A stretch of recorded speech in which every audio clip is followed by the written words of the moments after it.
ಎಲ್ರಿಗೂ ನಮಸ್ಕಾರ. ನಾನಿವತ್ತು ತಂಬಿಟ್ಟು ಮಾಡ್ತಾಯಿದ್ದೀನಿ. ಮೊದಲಿಗೆ ಒಂದು ಪ್ಯಾನಿಗೆ 1 ಕಪ್ಪಿನಷ್ಟು ಹುರ್ಗಡ್ಲೆ ಹಾಕಿ ಹುರ್ಗಡ್ಲೆನ ಬಿಸಿ ಮಾಡ್ಕೊಳ್ತೀನಿ. ನಂತರ 3/4 ಕಪ್ಪಿನಷ್ಟು ಶೇಂಗಾ ಹಾಕಿ ಶೇಂಗಾ ಕಲರ್ ಚೇಂಜ್ ಆಗೋವರೆಗೂ ಹುರ್ಕೊಳ್ತೀನಿ. 2 ಚಮಚ ಬಿಳಿ ಎಳ್ಳು, 1 ಚಮಚ ಕಪ್ಪೆಳ್ಳನ್ನು ಹಾಕಿ ಕಲರ್ ಚೇಂಜ್ ಆಗೋವರೆಗೂ ಹುರ್ಕೊಳ್ತೀನಿ. 2 ಚಮಚ ಗಸಗಸೆನ ಹಾಕಿ ಅದು ಕೂಡ ಕಲರ್ ಚೇಂಜ್ ಆಗೋವರೆಗೂ ಹುರ್ಕೊಳ್ತೀನಿ.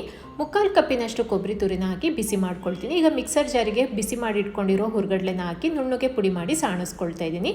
ಹಾಗೆ ಈಗ ಹುರಿದಿಟ್ಕೊಂಡಿರೋ ಶೇಂಗಾ, ಎಳ್ಳು, ಗಸಗಸೆ, ಅರ್ಧ ಚಮಚ ಏಲಕ್ಕಿ ಪುಡಿ ಹಾಗೆ ಅರ್ಧ ಚಮಚ ಒಣಶುಂಠಿ ಪುಡಿನ ಹಾಕಿ ತರಿಯಾಗಿ ರುಬ್ಕೊಳ್ತೀನಿ. ಈಗ ಕಡಲೆ ಪುಡಿಗೆ ಕೊಬ್ಬರಿ ಎಲ್ಲದನ್ನು ಹಾಕಿ ಮಿಕ್ಸ್ ಮಾಡ್ಕೊಳ್ತಾ ಇದ್ದೀನಿ. ಈಗ ಬೆಲ್ಲದ ಪಾಕ ಮಾಡ್ಕೊಳ್ಳೋಣ. ಒಂದು ಅರ್ಧ ಕಪ್ಪಿನಷ್ಟು ಬೆಲ್ಲಕ್ಕೆ ಒಂಚೂರು ನೀರನ್ನು ಸೇರಿಸಿ ಒಂದೆಳೆ ಪಾಕ ಬರೋವರೆಗೂ ಕರ್ಗಿಸ್ಕೊಂಡು ಅದನ್ನು ಸೋಸ್ಬಿಟ್ಟು ಸೈಡಲ್ಲಿ ಎತ್ತಿಟ್ಕೊಳ್ತೀನಿ. ಈಗ ಮಿಕ್ಸ್ ಮಾಡಿಟ್ಕೊಂಡಿರೋ ಪುಡಿಗೆ ಸ್ವಲ್ಪ ಪಾಕನ ಹಾಕಿ ಈ ರೀತಿ ಮಿಕ್ಸ್ ಮಾಡಿಕೊಂಡು ನಿಂಬೆಹಣ್ಣಿನ ಗಾತ್ರದಷ್ಟು ಹಿಟ್ಟನ್ನು ತೊಗೊಂಡು ಉಂಡೆ ಕಟ್ಕೊಳ್ತೀನಿ. ಸ್ವಲ್ಪ ಎಣ್ಣೆ ಸವರ್ಬಿಟ್ಟು ಉಂಡೆ ಕಟ್ಕೊಂಡ್ರೆ ತುಂಬಾ ಟೇಸ್ಟಿಯಾಗಿರೋ ತಂಬಿಟ್ಟು ರೆಡಿಯಾಗಿದೆ. Thank you for watching.